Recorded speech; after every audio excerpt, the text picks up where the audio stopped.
Pettorina gialla, caschetto, pronti via. Piccoli ciclisti imparano a sfrecciare sulla bici aiutati da un gruppo di nonni che spiegano loro le regole da osservare quando si corre su una due ruote. A Padova, nell'area messa a disposizione dall'Opera Immacolata Concezione, conosciuta da tutti come il Pistodromo, ormai si è giunti alla 7ª edizione del progetto didattico intergenerazionale che unisce nonni e alunni delle classi elementari padovane.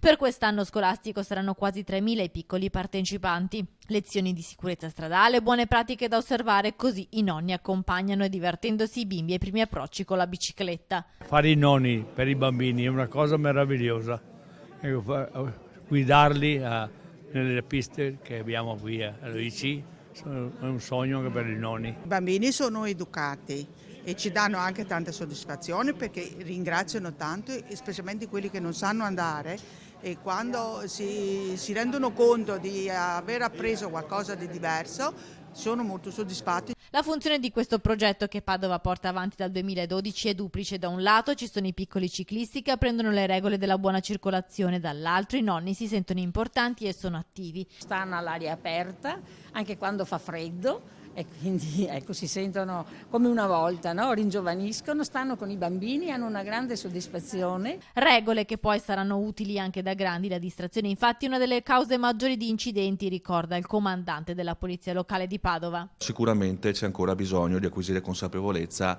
anche nell'uso del velocipede, per esempio, che molti continuano a considerare un non veicolo, oppure anche nell'utilizzo indiscriminato di questi smartphone.